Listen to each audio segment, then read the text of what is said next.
Aldi, IBC berperan tentu dalam membentuk ekosistem EV baterai dari hulu ke hilir. Bagaimana perannya, Pak? Baik, terima kasih Mbak Frida atas kesempatannya.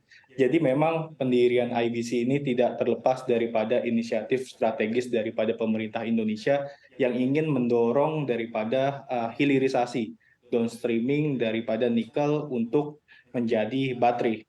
Kalau kita lihat memang jika proyek ini berhasil, ini membawa multiplier yang sangat besar untuk Indonesia, karena kalau kita lihat daripada nikel menjadi sel dan juga turunannya untuk baterai itu bisa meningkatkan 90 kali nilai ekonominya untuk Indonesia. Jadi maka dari itu IBC bekerja sama dengan partner strategis membentuk nantinya akan ada joint venture dengan LG dan juga CATL untuk membentuk ekosistem terintegrasi daripada EV battery di Indonesia.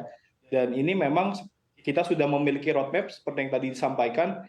Pada tahun 2024 ini kita berencana memproduksi sel sebesar 10 gigawatt hour, lalu juga 1.000 stasiun pengisian, di mana produksi sel baterai sebanyak 50 gigawatt, 11.000 stasiun pengisian, dan 119.000 stasiun penukaran baterai, dan juga 30% campuran energi baru terbarukan.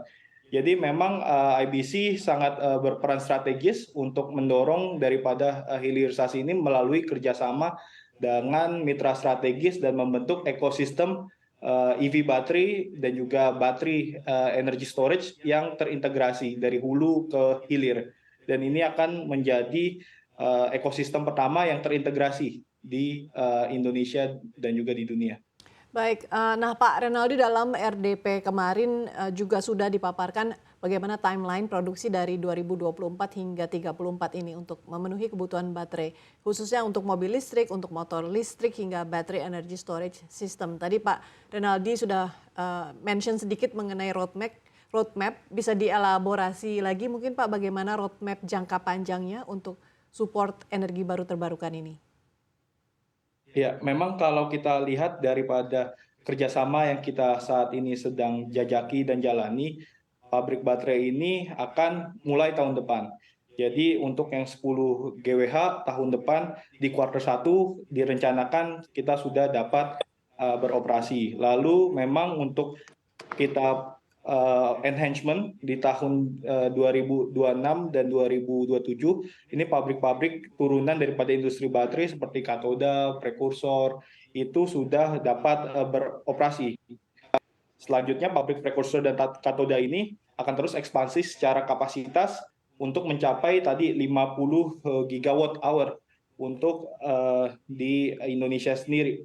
Dan memang untuk pengembangan daripada EV battery dan juga battery energy storage ini dapat mengurangi emisi CO2 sebanyak 9 juta ton per tahun dan juga dapat mengurangi impor sebanyak 29,4 juta barel per tahun, dan targetnya pada tahun 2030 target tersebut kita dapat capai. Seperti itu, Mbak Ya, Frida. dan dalam rapat dengar pendapat di DPR hari Senin kemarin, Direktur IBC juga menyampaikan bahwa produksi baterai perdana ini Pak sebesar 10 gigawatt hour nantinya akan dimulai 2024 tahun depan. Sementara itu 2024 tinggal 1 bulan lagi ya. Bagaimana proses persiapannya sejauh ini? Sudah hampir rampung secara infrastruktur dan ditargetkan di kuartal 1 tahun 2024 ini Indonesia sudah dapat memiliki pabrik baterai yang terbesar se-Asia Tenggara, dan memang ini merupakan proyek strategis nasional sehingga ya, dapat kita lihat bahwa tadi seperti data yang saya sampaikan di awal ini memiliki dampak ekonomi yang besar dan juga membuat Indonesia bisa melanjutkan inisiatif daripada hilirisasinya, dan ini merupakan komitmen kuat daripada pemerintah Indonesia. Kita sebagai IBC tentu mensupport inisiatif daripada pemerintah untuk melakukan downstreaming daripada hilirisasi nikel ini. Baik, sudah bergabung bersama kita Pak Edi Suparno, Wakil Ketua Komisi 7 DPR RI. Selamat datang Pak Edi dan terima kasih sudah bergabung di CNBC Indonesia. Saya langsung bertanya ke Pak Edi, tadi dikatakan bahwa IBC sudah mengadakan persiapan yang cukup mumpuni untuk mengejar target produksi nih di 2024. Menurut Anda apakah memang sudah mumpuni nih persiapannya? Pertama mungkin saya ingin kilas balik pada saat pendirian IBC. IBC ketika didirikan itu oleh sejumlah pemegang saham BUMN yang di awal pendiriannya kami sudah sampaikan bahwa IBC itu sudah harus segera bekerja dan harus segera memulai strategic plan-nya. Tetapi memang di awal itu terjadi permasalahan terkait kepemilikan, terkait manajemen, sehingga kemudian tertatih-tatih perjalanan IBC di awalnya. Sekarang kami lihat bahwa IBC sudah mulai bergerak dan sudah mulai melaksanakan beberapa rencana kerja yang sudah memang dicanangkan dan disampaikan kepada kami. Tetapi tentu kita sebagai lembaga yang mengawasi tentang permasalahan energi di negeri ini termasuk pengembangan baterai dalam hal ini khusus untuk EV dan untuk baterai yang sifatnya lebih storage, itu tentu itu menjadi perhatian yang besar bagi kami. Yang perlu kami sampaikan di sini pertama bahwa peran baterai itu baru bisa berjalan kalau kita memang memiliki industri hilirnya. Dan kami sudah sampaikan bahwa kebetulan mitra kami di Komisi 7 tidak hanya Kementerian SDM, tapi juga Kementerian Perindustrian. Jadi hilirisasi itu harus dijalankan. Insentif untuk melaksanakan hilirisasi itu harus dilaksanakan. Disinsentif untuk kita melaksanakan impor ke depannya itu juga harus diterapkan. Jangan sampai nanti kita kemudian menutup peran daripada industri dalam negeri karena lebih mudah dan lebih murah untuk melakukan impor.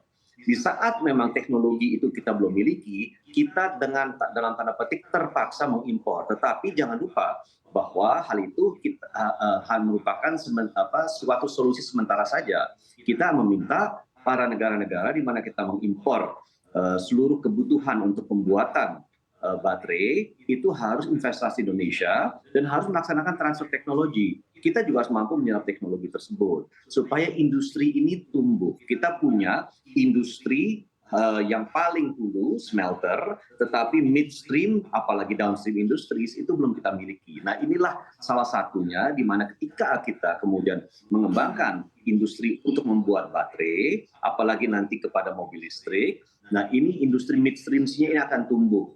Karena apa? Bagi kami juga sudah menekankan berkali-kali industri harus tumbuh karena industri itu merupakan sektor yang menyerap tenaga kerja yang terbaik untuk tenaga kerja terampil dan terdidik. Yang mana saat ini kita masih memang berjuang untuk mendapatkan penyerapan tenaga kerja tersebut. Nah, jadi kembali lagi ke masalah baterai, kita merasa bahwa hal itu penting untuk dilaksanakan agar perjalanan kita untuk menciptakan baterai listrik itu bisa berjalan. Jangan lupa, saat ini yang terjadi adalah karena kita tidak memiliki midstream industries, sekarang ini ya semua hasil nikel yang di smelter itu kemudian diekspor. Nilai tambah yang sesungguhnya terkandung di dalam nikel itu kita tidak bisa nikmati di dalam negeri. Nah, padahal kan kita punya dua target, satu untuk memenuhi kebutuhan stainless steel dan memenuhi kebutuhan untuk pembuatan baterai. Nah, jadi itu yang saya kira penting bagi kita untuk dalam rangka industri, terutama kapasitas kita harus kita percepat. Kapasitas kita untuk bisa mampu mempercepat pembuatan baterai tersebut.